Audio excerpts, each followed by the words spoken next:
Hello. Good morning to you, and good morning to my guest who's just arriving here in Brooklyn Heights in my car. Oops, I like to tease people by not letting them in. That's my special joke. You're driving just in time. I was having all kinds of technical difficulties. Oh no. Yes, for the first time ever, I lost connection to the Facebook. So I didn't, so I had to restart the whole thing, and then it turned out that my phone was not working so good. So, there you are. You might want to move your chair up a bit, unless... I can do that. I don't know. Good morning to Terry and John and Chris, who just joined. We're having a lovely morning. It's lovely out today, isn't it? It's beautiful. It's going to get a little warmer, but it's just a crisp morning, don't you think? I think so. Here's your coffee, by the way. Thank you kindly. I got you a coffee. Cheers to you. Hey, cheers to you. Terrible Korean deli coffee. I can't wait. Reminds me of home. Bitter brown water. Home being my terrible deli coffee too. It's so a universal thing. yeah, that's great. Yeah, this is an uncharacteristically beautiful morning for late July. It's not July. It's June. I'm waiting for this to start, but I was stuck in traffic on the BQE, and oh yes, we had the windows down because you're not moving, and like the breeze was blowing by, and I found myself staring off at like the train trestle in the distance and kind of just like letting my mind wander, and I was like, oh, I forgot we're stuck in traffic because the weather is beautiful. It's so nice. So nice. You can almost ignore all the salsa this guy is playing. You know how we do. So good morning to you, Rachel. How are you? Hello. Thank you for coming and sitting with me in my car. Hey, thank you so much for having me. Sure. Yeah. Oh, look. Terry Jen said his daughter is watching Sesame Street, and he's watching the adult version. How lovely. Pineapple Street. Aww. Well, I was going to say, can you tell me how to get to Pineapple Street? But I'm already here. Everyone has a GPS now. There's no reason for anyone to give you any directions. Yeah. The answer used to be it's in your heart, and now it's just like look on.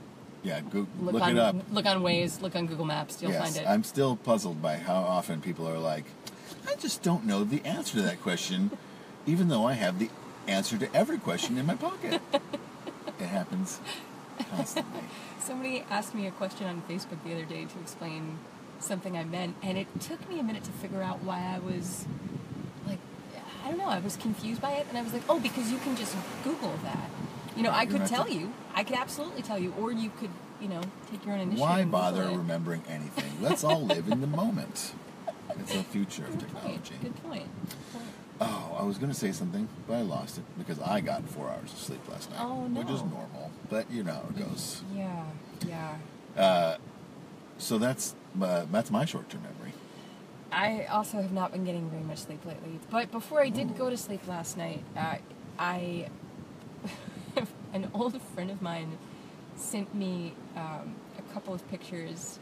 Someone Frank Todaro, who was our incredible voice for the improv show that Lou and I do called X+1.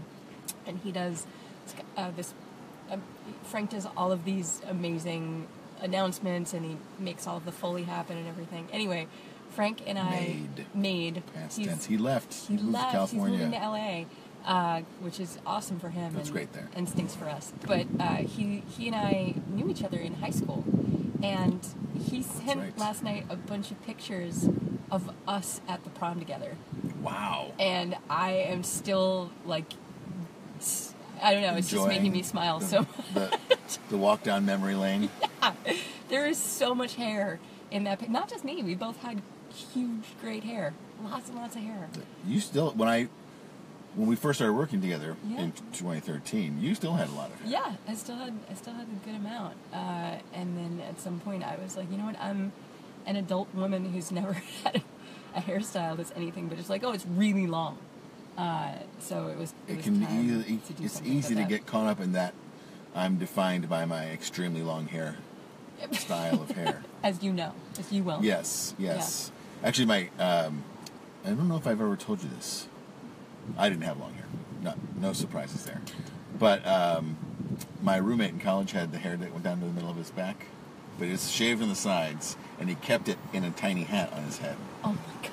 And he would take his hair off. Hi, Kathy. I'm talking about Jeff Vilwalk. If you're, so she knows.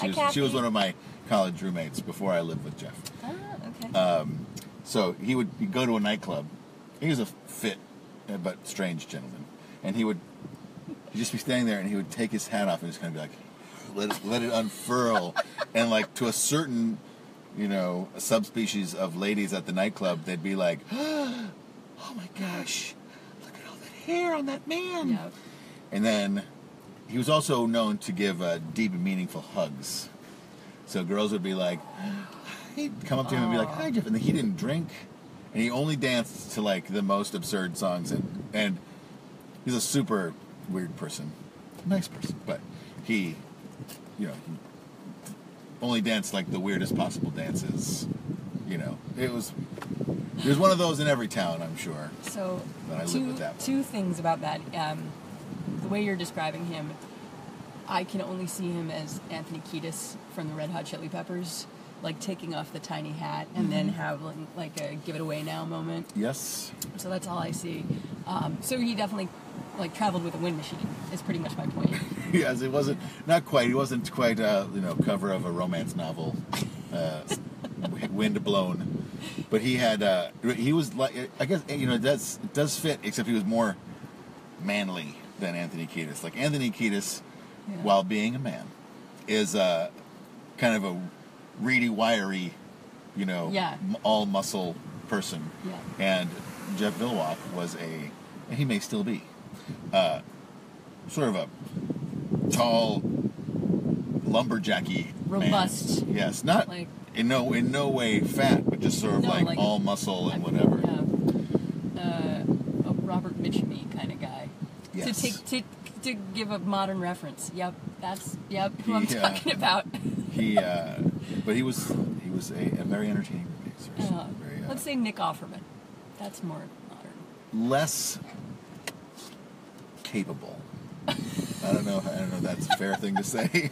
Okay, I got that. Well, the second thing that I'm going to say off of your Jeff Vilwalk description is that I had a friend in high school who, like, super nice guy, and also, not really like a drinker, not really that guy, but was like widely, universally liked, and I think it had something to do also with the deep and meaningful hugs, like it's liked by women. Liked by women today, and men as well. Get really, but he didn't give the hugs as much to men than I guess was men probably don't more request the hugs. Back slappy.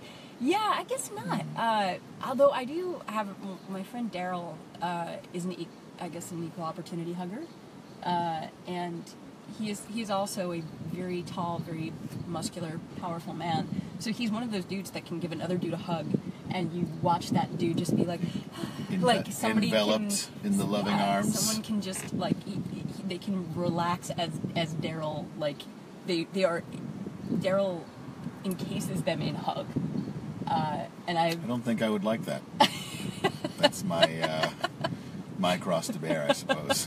It sounds unsettling. Although I'm sure once I, gave in, you have to submit. Yeah, there's definitely a level of submitting. Yeah. I'd probably have to show my neck and let him flash the underbelly. Flash the underbelly a little bit.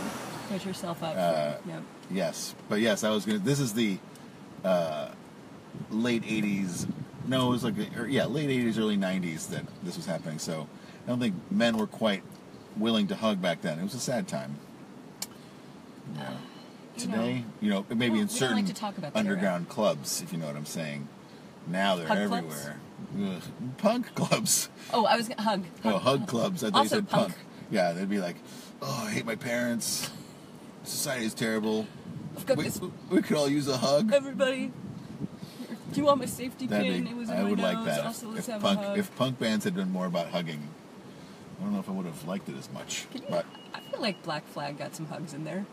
Henry Rollins seems like a well-meaning, if not awkward, hugger. I think today Henry Rollins could, the Hug Club for Men. Terry Ginn is firing on all cylinders this morning. B wrote that. Oh, B? Well, she is watching know. Sesame Street. Yeah. She's learning fast. She's thinking about hugs and men. Yeah, no, I think 80s Henry Rollins probably would have told you to fuck off. No, what was Maybe that? punched you in the face. What was that essay he wrote about the iron? I forget which book that was in. Oh, about lifting weights? About how, like, Strange person. when he first started lifting weights, like his high school gym teacher or coach or something got him lifting, and at some point he was like, you know, like, the iron is the only truth. Like, women will lie, people will lie, your mirror will lie, but the iron is the only truth that will tell you what is real. I remember when I was living in Milwaukee, my friend Mike Gregoire worked at this record store called Atomic Records, and which is now closed. CDs, right? Just like all the hug clubs. But he, one day, they had like a back bookstore or a zine section, and he was like, we need someone to sit in there. Will you, like, to make sure no one shoplifts when you sit in there? So that was when I had my first exposure to sitting and reading a Rollins book, which at the time was like a big deal. Yeah. And he would come and give talks and stuff like that. And I just sat back there trying not to fall asleep, which I think I did unsuccessfully, and read a Rollins book where I was kind of like, well, this is entertaining. I was not part of the cult of Rollins. Also, I mean, I don't mean to cast aspersions, but, like, I know that you were looking for a future in loss prevention, and It was a bad beginning. It taught me that I really wasn't ready to. Why don't you say you've learned a lot since then? I have learned a lot since then. I'm ready to get back into it. But I haven't heard back from Mandy's or whatever. Rainbow. It was it. Oh, I was at. So you know Major Lazer, the Diplo, the alternate ego Diplo. Oh, indeed. So he had that song "Pond de Floor," which was like the song with all the dagger dancing. I may have told you this. Tell me again. But I was at the Atlantic Avenue Mall maybe 3 or 4 Christmases ago, and one of the dancers was handing out bags at, the main dancer from that video was handing out bags at either Mandy's or Marshall's. And I was just like, I was doing some like last minute Christmas shopping, and I was just like, and in a rare moment of like weird bravery, I was like, "Are you Skirt Boy?" And he was like, yeah, I don't do that anymore. I'm a Christian gospel singer now," and I was just like, ugh. But I was like, "Oh, I really enjoyed that. Your dancing and stuff. It was very entertaining." He was very gracious while also trying to get me to stop talking about it and handing out bags to customers at Marshall's. I have such a hard time imagining that outside of like a Footloose universe that dancing would be something that you would be like, shh, keep that down. Don't let the people know about my rhythm. Are you kidding? This guy who handed you that bag, he can pretend fuck like an idiot. I mean, he's amazing. He likes to jump off a ladder and pound your butt from behind. This guy's a great dagger dancer, everybody. Jamaican dancing. This guy will pretend to have sex with you on the dance floor for a long time and make it look painful. Which is the most important part. Well, sure, in Jamaica. But, yeah, it was quite a celebrity sighting. That's what you get in New York. See them all the time. That weird dancer from a crazy EDM video. I think I don't have that many celebrity sightings in New York. I think also because we're sort of trained not to have them. Like, when you live here and you've lived here for a long time, well, I mean, not sightings so much as, like, you're trained not to react. Like, I feel like it's sort of the unspoken rule that if you see someone you recognize, you can acknowledge in your head, but, like, you don't ever say anything unless you really... Madonna! Right. Yeah, you're not... I do that every time. To Madonna specifically? Yes, well, I'm stalking her. Yeah, there's several court orders. Who's not? Yeah, I think the closest personal interaction that I had was with Peter Sarsgaard when I was working weekends at a high-end running store in Park Slope. Ooh. And he came in. Was it the Jack? It was Jackrabbit before it switched hands. And I was working there. Was this on 5th Avenue? No, it was on 7th Avenue in Park Slope. 7th Avenue. I think. Not to no, cut go your story ahead. off, but there was a time when there was a fair on 7th Avenue, and we were walking down it, and I was like, "Oh, I think that's Rachel." Yeah. And you were working, or you may have been working outside, but when I went up, this is before you and I were friendly. Oh. And I was like, I'm just not sure that's her. So I'm not going to say anything. No, it's very possible. When I was first working there, you sort of had to test your mettle by working the 7th Avenue Street Fair. That's right. You were I believe, if it was you, and it was probably you, Yeah, probably. that you were outside sorting through shoes or helping someone with shoes of some variety. Yeah. Andy D in the house. So anyway, you met Hey, Peter bro. Skarsgård, bro. Yeah, hey, bro. Yeah, he was a delight, but what was kind of funny to me was like, this is not the part, but he was super chill, he was really nice, he walked in the store, and this is what struck me, was that about 4 of us were 100% starstruck, and the woman who wound up helping him had no idea who he was at all. That is a handy thing. Which is kind of good, so it worked out that, she was just kind of guiding him through the normal, like, which $150 pair of shoes do you need, and let me, guide you through all the necessary steps, and it almost seemed kind of bored with him, and the rest of us were just like mentally cursing her, just being like, do you know who this is? Have you not seen Shattered Glass? Did you not see An Education? Come on, this is ridiculous. At least one of us needs to have an opportunity to just touch him a little bit. What's the one with... Touch his feet. That would be important. Something to dream about. If you like feet, like I do. Yeah, is it everyone who works there a secret foot fetishist? No, you huff the shoes just because you can. Oh, well, new shoe smell, sure. Well, but used shoe smell? Well, one of the great things about working there was they made you try on every pair of shoes and walk around in them all day, so you could really get a feel and an understanding for what the comfort levels were, how the, what the midsole was like, how the last Did operated. they have a punishment shoe? Mm-hmm. Yeah. They did. They did. Oh, that's disturbing. No, that's the one you sniff. Oh, I thought maybe it was like a Steve Martin Kroll shoe. No, you wear it all day and then you... Oh, and then you have to then smell you your have own to foot? smell your own... Well, the other people. I'd like to call ways Jack of... Rabbit Sports and make sure they're not thinking this punishment shoe thing right. I have some ideas. I think things have changed a little since I worked there. In the back Maybe they've gone through a couple different owners since then. This also may have been something that I just did independently. A self-punishment shoe. Well, I've got high standards. That would be like a shoe on a rope. Flagellate yourself with a shoe. Yeah, It only makes sense. The special tech shirt you wear that has it looks like hair, but it's not actually. Oh, man. It's just high moisture wicking material. The hair helps these microfiber hairs. Yep. Polyurethane. Yeah, you wear a lot of some polyurethane. That's not. Yeah, just cover yourself in latex. It's pretty much the same thing. It's important for your skin not to breathe. Yes, it's true. One thing that I was always astonished about when I was working there was that there were people who would let their kids run around and grab for those testicles. I was going to say the goo packets, but it's pretty much the same thing. Oh, the old tear it squirted in your mouth. For those of you who don't do the running, it's sort of like a highly caloric, energy-packed pudding in a tiny little bag that you rip off the top. I loved goo when I did a lot of mountain biking. Yep, it is. Well, fucking gross. They had a really delicious banana bar back when I worked at the bike store. Yeah. They had a banana flavor that was pretty good, and a vanilla and a cinnamon or cinnamony something that were pretty good. Heady days. Oh, talking about goo. But parents would let their kids run around and just like grab them like they were candy, and you would have to explain like that is going to make your child shit uncontrollably.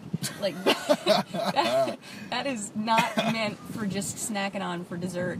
But because they looked like candies, there were some that came in like little jelly bean sizes and shapes. Oh, okay. And kids would grab them and be like, "Mom, I want this," and you'd have to be like, "Yeah, you don't. That's not going to be healthy for anyone." That's yeah. Unless your child it's also is running 15 This is a ton miles. of sugar and carbs for your kid, so they're going to also get fat because they're not exercising enough to justify eating this. Well, it's more aspirational, I think. Where it's like if you buy the goo, then you'll run. Sure. So. Yeah. My problem is that I eat it and then I get sleepy. It's that the diabetes. Yes. Yeah. For me too. I don't know if you saw. You probably didn't. That I saw The Meter Maid this morning. Oh. I was on my way to get this delicious coffee, and this woman who parks down the street. Sometimes she parks in front of me. Saw me and said, like, she's walking around, and I was like, what? And then I figured out when I got to the deli that she was talking about The Meter Maid. At first I thought she was just describing her own actions, but I was just like, why would she? She's walking around. She's gonna sit in her car now. It is happening again. Yeah, it is happening again. It's very Twin Peaks. She is walking. Yeah. And all of a sudden everything's red velvet curtains. Yeah. It's like this zigzaggy pattern started happening in front of me, and next thing I knew, I was talking to like a weird brain on a branch stick. Yep, and here we are. Whatever that fucking shit is about. We're right here. You've been watching that? I've heard, but we cable cut, we cord cut, so we don't have Showtime. Showtime, Torrance. not for us. Yeah, we're honest people.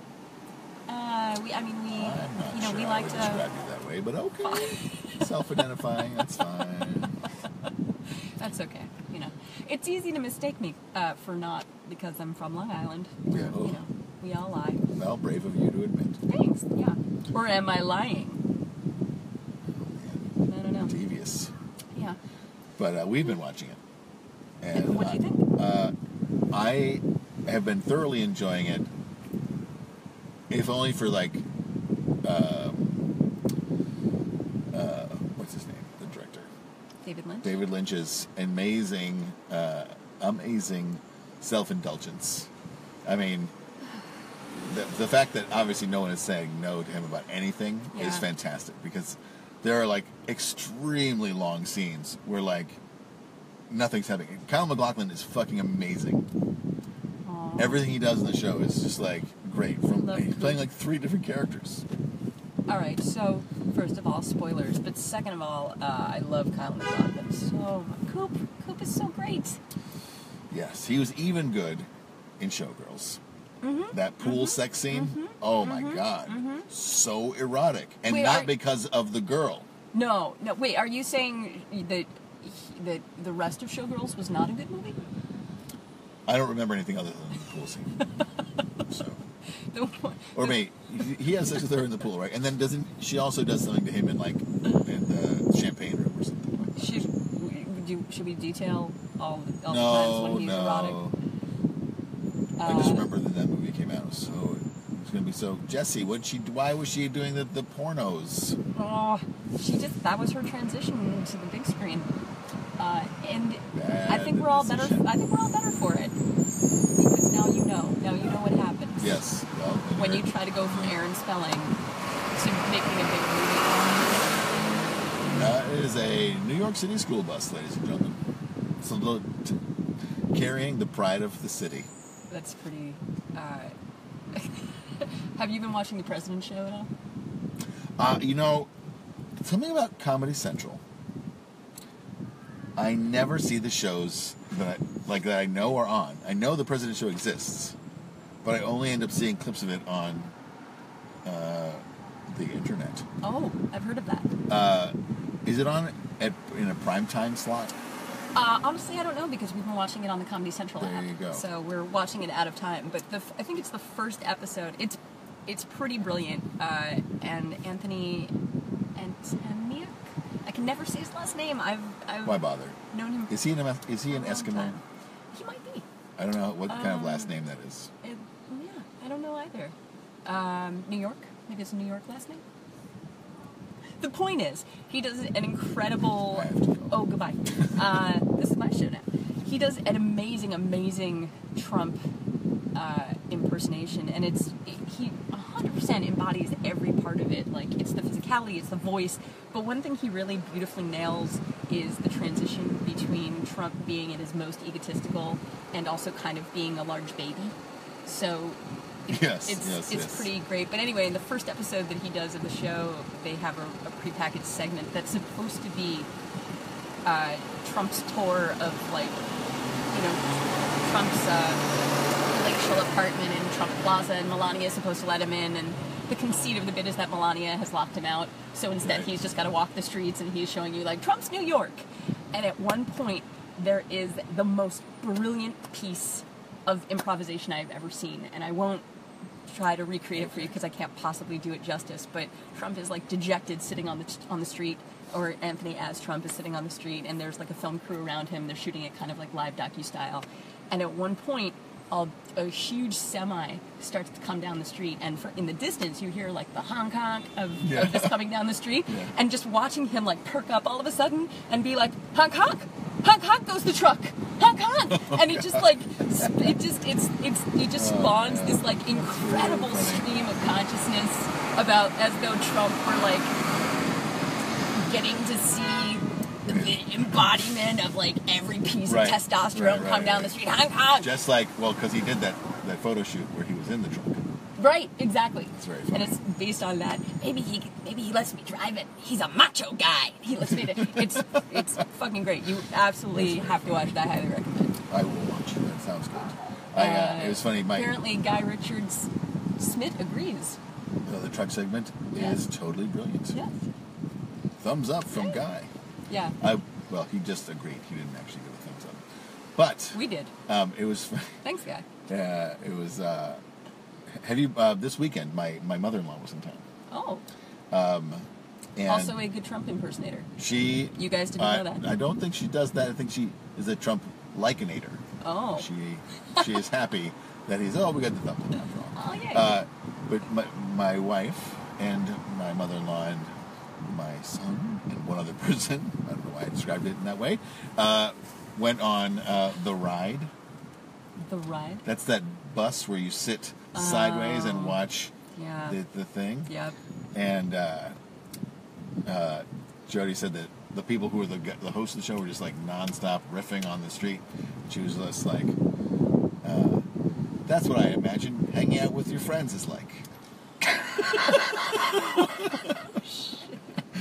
It's like, that's fair. Kind of true. It's fair. Yeah, there's a mode I think you have to shift into, and I have to remember this, especially, like, I don't know, at work in common settings, that the phrase "that reminds me of" isn't always welcome. So yeah, you have to police yourself a little bit, moderate yourself a little bit about, like, not everything is an A to B exercise of, like, your story reminds me of my story. Well, your story makes me think of, you can't, let other people get their stories in as opposed to aggressive talkers.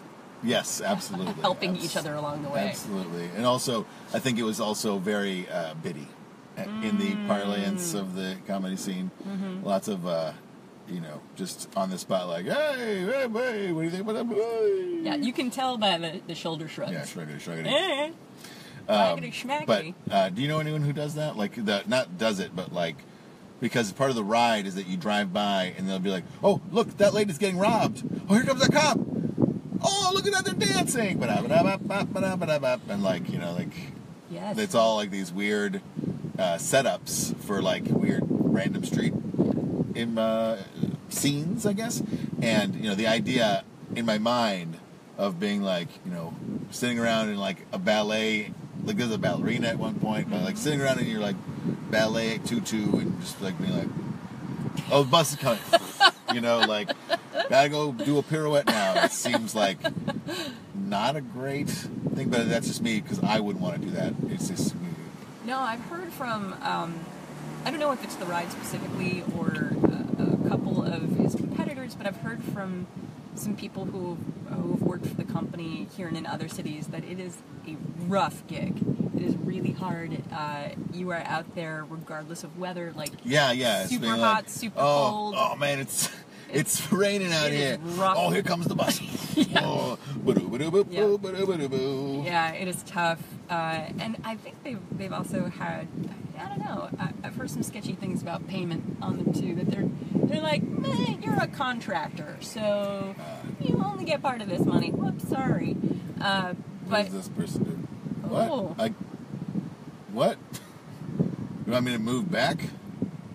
Oh. We're meeting one of New York City's taxi drivers. You staying? Yeah. Okay, that's all. That's okay. Because I cannot fit, that's all. Oh, okay. Well, he was putting our spot. I'm in the pole position. See, I'm parked up to the sign, and notice to the sign, no extra space. I'm not over. I'm not under. Perfect. Nope. Perfect. I have OCD about parking. Would you consider yourself a good parallel parker? Fair. A fair Fair. I parallel get parker? in. I get it in, as in the parlance of dirty sex talks. Are we back to Showgirls?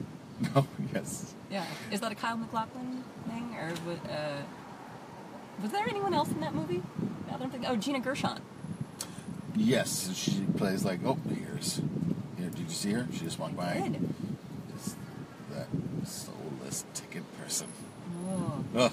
You feel like a wash. What is incredible to me, I have never dealt with this before, so I'm new.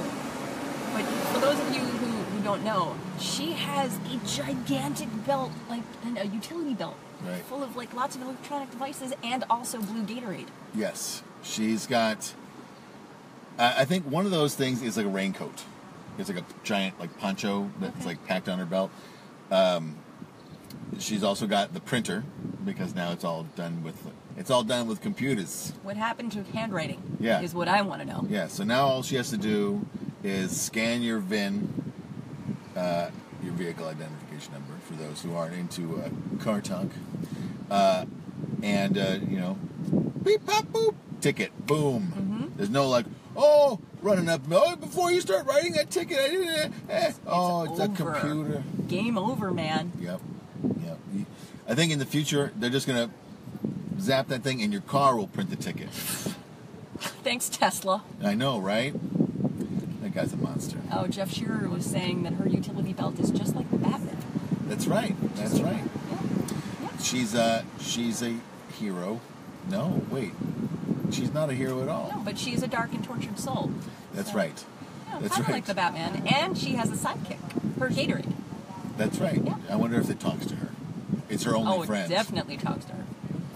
I hope it's her only friend. Oh. It takes such a special kind of person to walk the streets dispensing absolute misery. Total justice? Total justice. Look, I've deserved every ticket I've ever had. Every one of them. Oh, her parents were murdered by an illegally parked car. It's true, Jeff Scherer. That is, I was trying to think of that, but all I could imagine was her being bludgeoned by a parking meter. So it was more my own fantasy rather than... So she's a ghost?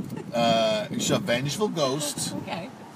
Who does the parking meter's business. That's how, this parking meter bestows upon you the mission to enforce the laws. Got it. This is an average story these days. I mean, these are all things that I don't know because I don't own a car. Oh, yeah. This is what they tell you when you buy one. Dude, so they just give you a full-on education. Yeah. It's like, so when you... Okay, before I give you the keys, let me tell you about the woman who was murdered by a parking meter. Is it a ghost? Yeah. Yeah, and then they make you sleep in a garage. A haunted garage. Overnight? Yep. Well, what about my cowardice? Don't worry, there's an equally cowardly dog they put you in there. Oh, good. Do they have, just out of curiosity, in case I get hungry, do they have all of the fixings to make an enormous sandwich? Surprisingly, you run into giant buffets Really? to make Dagwood sandwiches all the time. That's true. When you're ghost busting. I was wondering, so if it's me and the dog, right? How will we keep each other company? I wish that dog could talk. Well, you're in luck. Okay. Oh, man. What's that saying? Chris Macario is saying there's a pamphlet to warn you of the dangers of haunted meter maids. I'm pretty sure I left mine in storage back in New York. Well, it's a handy thing you kept it because I mean, I think he lives in Brussels. Oh. He is a former coworker from Columbia University, and he is of Dominican descent, but is a Francophile. That's all we need to know about you. I think that's a pretty rich story. It is. He lives and I out hear there. Brussels is beautiful. It's lovely. We actually met up for some cocktails. For when when you were there? When we were there in 2015 for Worlds. This year's Worlds is in China. Really? 6 weeks in China. Where or is it hopping all over? Yeah, so it's Wuhan, Shenzhen, Shanghai. Are you going to visit the Apple factory? I don't. Yeah, I want to see where all the misery is. There, the misery is in factories. Here, it's all ticket based. I don't know if I'm going. Oh. Because we're going to meet with the people who do the things that I'm involved with and see if they feel like they need me there. But it's looking like no. Yeah, thanks. Well, I know you, in the past, though, have been to Shanghai. Mm-hmm. We were both in Shanghai. I was just telling the story of the Meow Meow special the other day. Oh, boy. Jody. Oh, boy, oh, boy. So the Meow Meow special is we were getting catered food at the Shanghai whatever venue it was, and Rachel has some food requirements, so they got a special meal for her, which was better than any of the food that we were getting. And Mark Lovelace, who was an older gentleman, came over and was like, "What you got there? The Meow Meow special?" It was a lovely Chinese people eat cats kind of joke. Yeah. And you took great offense to it. I was not pleased by that at all. So yeah, it's. Oh, I'm at a rare loss for words because of how much that story tickles me that someone can be quite that oblivious and also so vocal about it.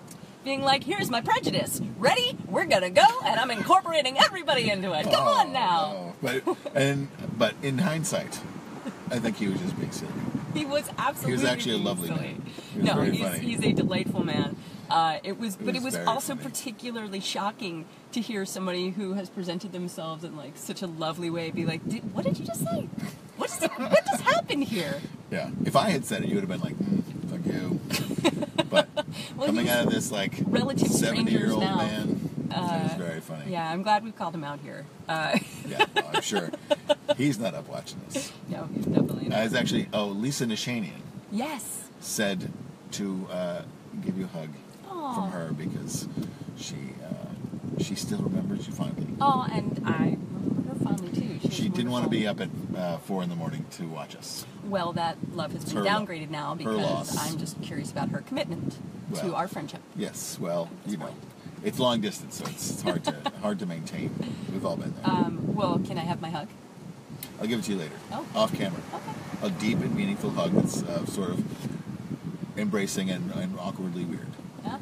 Okay. And you'll be able to tell by my body tension how uncomfortable I am. Oh, human touch, it's just wrong somehow. It just feels bad. What is Lou Fernandez, who I used to work at my crazy job, the job I referred to as my crazy job, asked, "Sorry, came in on late. I have to listen a little, so can I understand what's going on here?" Well, what have we talked about so far today? We talked about Haunted Meter Maids. We talked about Showgirls, Kyle MacLachlan, Twin Peaks. All the important things. Pretty much all the news that you need to hear today. I mentioned Robert Mitchum at some point, who's very relevant to everything. We talked about celebrity sightings. Old college roommates. Yeah. And we talked about the Meow Meow special. Yeah. You're pretty much up to speed. I was going to say something else. Oh, I lost it. Oh, what? Michelle Likowski just joined. Well, welcome, Michelle Likowski. I hope that you will share this with this recording with Jenny McCarthy because she definitely needs to know what's happening on Pineapple Street on alternate side parking day. It's true. I'm sure she's a fan. I have not celebrity sighted Jenny McCarthy yet. No, I don't know what I would do if I saw her. No. I mean, do you speak directly to the roots of Singled Out? Is that where? Yeah, that's the thing. It's like, would I be like, oh my god, I love Singled Out. I love the way that you're mean to men. And then, or would I be like, later life public mistakes? or congratulations on your show on XM Sirius Radio. I think that's probably the way to go. Yeah, I think so. I think that's nice. I mean, if I ever reached a level of celebrity, I don't know, or maybe if you reached a level of celebrity, which you very well. I mean, this show is taken off. This is the beginning. Like gangbusters. So, you know, if someone were to rush up to either you or me in the middle of the street... Bye, Michelle. Bye, Michelle. If someone were to run up to us and be like, hey, you're Lou Fernandez. Remember that time that you did a terrible thing? Yeah. Yeah, that's on a loop in here already, mister. Thanks for reminding me. I'm still beating myself up about it, so we're good.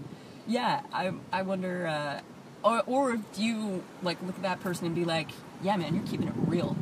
Yeah, bro. Thanks for grounding me by reminding me of all the terrible things I've done. Yeah, exactly. Thanks for taking the air out of my ego. Yeah, I was soaring high on pride. Thanks for shooting me down with an arrow of reality and past misdeeds. Maybe if you're Henry Rollins, you do feel that way. You know, does Henry Rollins have regrets? I think so. I'd like to talk to him about it. I got to see him once. Performing? Performing, yeah. Performatively. I got to see him with his band, and he did this incredible segue at one point, and I've never seen somebody so command an audience and at the same time, oh boy. So what just happened then is this person tried to buzz into the apartment. Hold on 1 second. Are you trying to pick up tickets? Yeah. Could you buzz my wife? She's Jay Fernandez on the door. Yeah. Oh no, just go down. There's a Jay Fernandez. If you hit the up and down arrows, or like it should show you the list of people who live in the building. There's business happening. Yes. Sorry, this is my doorbell is attached to my phone, and if I answered the phone, it would kill the recording, which is what happened when I had a different friend in the car. Oh no. I was so sad. I'm getting the royal treatment. Get out of here, message. Yeah. So where were we? We were talking about Henry Rollins. Oh yes. He was doing a show with his band, and it was great. He was like killing it. And at one point, he did a segue into a song, and I'm going to paraphrase because I don't remember it exactly, but it was basically he started like stalking the stage like a tiny angry panther, and he was like, oh, there's more business happening. So he's like pacing the stage, and he's very angry, and he's like, are there people in your life who don't like just fucking hold you down no matter what? And everyone's like, yeah. And he's like, are there people, and they just don't understand, they're just filled with bullshit. Yeah. And like the audience is like, with each successive thing, he's like, yeah. Are there people you know, they're just blowhards, they don't know a thing, but they act, they posture, they pretend. Yeah. And guess what, everybody, tonight? That, you know, the main, like, leader of those people is here, like, right now. And everyone's like, yeah! And he's like, and that person is me! And then he goes into the next song, and everyone's like, wait, yay? Wait, no, you're the, crap, what just happened? And again, I've never seen somebody just be like, I got you in a froth and a frenzy, and now I'm going to confuse you. Hooray! Yay! But it was kind of amazing to watch.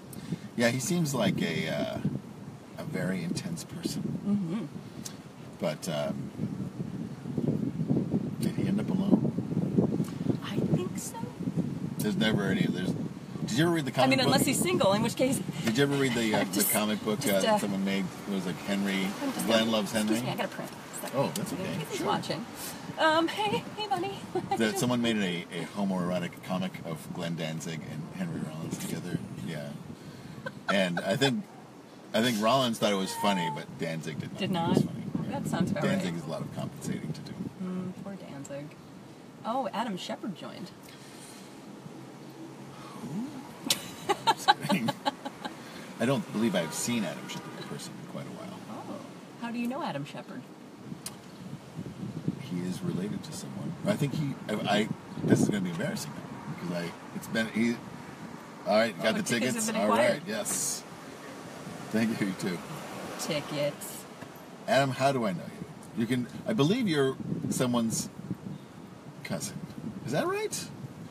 Maybe Ryan Sturt's or Ian Fish's cousin. I forget now. I feel terrible. No, well, I'm... My own show. It's You can okay. see I'm blushing. No, we can have a... This will be a little Q&A that can be answered next week or the week after. That's right. Let's see. Oh, Yeah. that's just my Apple Watch telling me that I'm exercising even though I'm not. Is that the feel good about yourself mode? Yes. Yeah, it's like lie to yourself. The Apple Watch is lying to yourself all the time. Look at that. I've burned 146 calories. Oh, that's I don't great. think that's true. That's very exciting. I did ride my Zooter to get the car because I had parked it so far away. Your Zooter? I Yeah. had no It's idea an that adult that's... scooter. I had no idea that that's what that was called. Jody, my wife, bought that for me after I said that I thought Dan Winkler's was cool. There you go. And then when I actually got it, I was kind of like, oh no, I'm never going to use this. But I ended up using it quite a bit. Look at that. And my kids love to use it instead of their own dumb scooters. Well, everything that your dad has is way cooler. Ask me about my diabetes. You think that's cool, kids? Yeah, try one of Dad's stogies. Yeah. This feels great. Everybody. It's way cooler than my stogie. Larynx. Yeah. You're bringing me back to all the New York State commercials. Yeah. What was one of my favorite Electrovox moments in a movie is from, what's it called? It's the movie with Mickey Rourke where he's like chasing down the Asian gangs, and he has like a weird like relation. He hooks up with this. He's like a troubled Vietnam vet who's a cop in New York City, and he's. It sounds like a fever dream. Is this real? No, yeah, it's called like the Year of the Dragon, I think it is. Okay. Yeah, and there's a part where the Asian gangs are meeting with the Italian mobsters, and the head mobster's like, the Asian gang's like, we're gonna cut you out of the business, and the Italian mobster says like, what are you gonna do? You're gonna sell to the N-words and the Spicks? And I was just like, this is a great filmmaking. At the time, I thought it was amazing. I was like, whoa. Wow. It's, yeah. But It's not John he Waters, has but it'll do. super of the period erotic movie sex with hot Asian lady. Mickey Rourke does. Yeah, he does. Yeah. You know what? But the thing is, like, he hates her too because she's Asian. He hates Asians. But then he does it with her because, like, she's sexy Amerasian lady. This show... That was the blurb. That's the blurb. It's That's very the long and complicated blurb. Roger Ebert says. Yeah, she does it. He does it with a hot Asian lady. 1.5 thumbs up. That's Roger Ebert talking. I realized He always the half thumb was a weird Yeah. measure. But, I'm feeling like this show could, just take this for what it's worth. I do a lot of branding consulting in my work. okay. Alternate side parking, great. But what if there's a featured segment each week on movie sex scenes that Lou recommends? Sure. I'm just Just saying. First, showgirls, pool scene, crazy hot. Does that even work? She's like flapping her hair around, and like Kyle MacLachlan's like, "What's happening?" The point is, the ladies go crazy in the pool. Yeah, Who ladies knows? get crazy in the pool.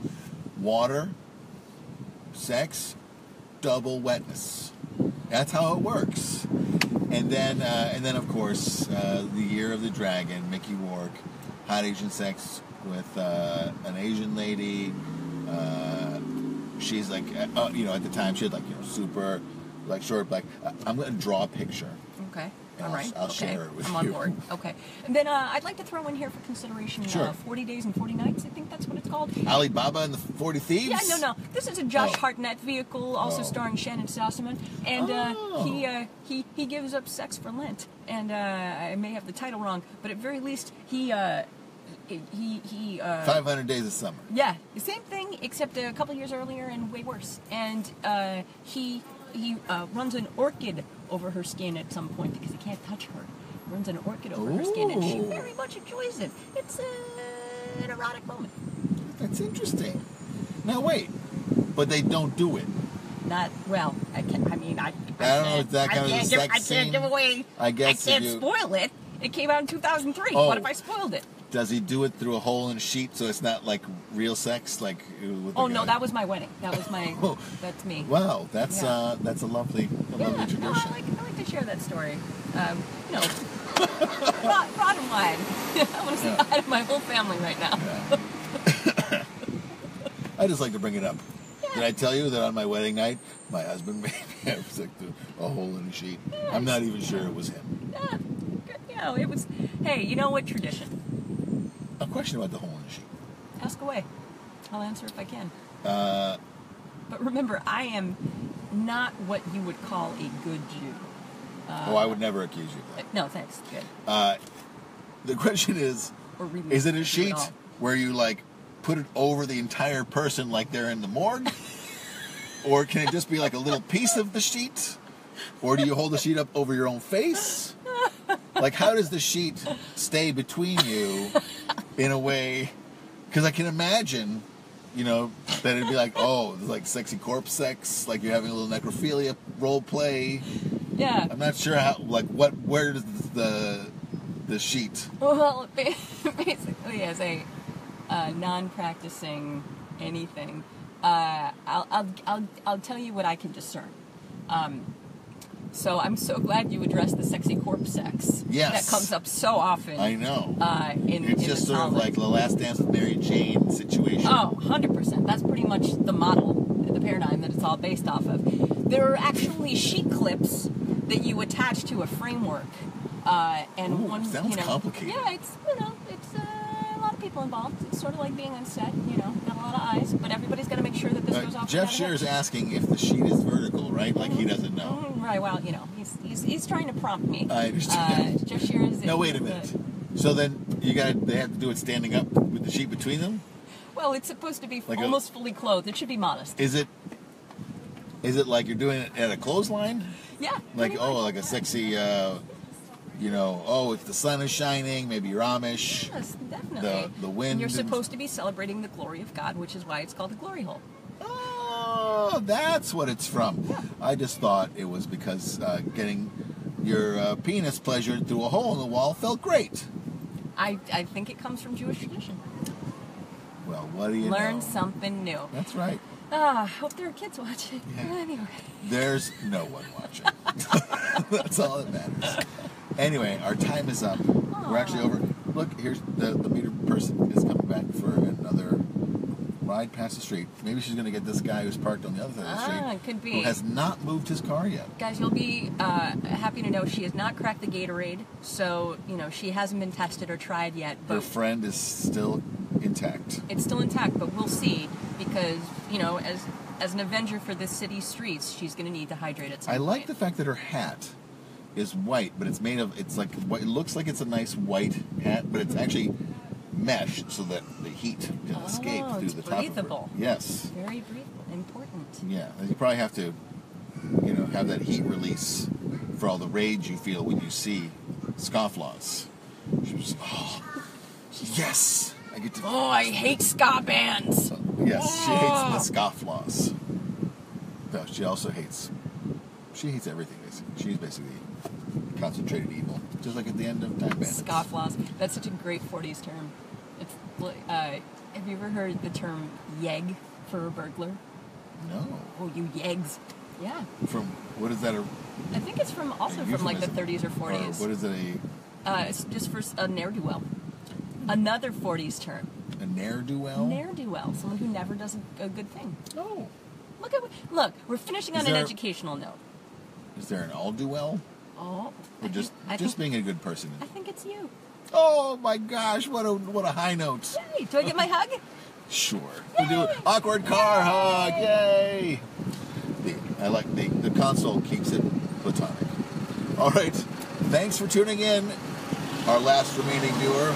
We'll see you next week when I have to. Oh no! Next week is Eid, the Muslim holiday of Eid. So can't have alternate side parking or talking, and that's fine, really. So we'll see you probably in July. but I have to move my car again. See you later. Bye. Bye-bye.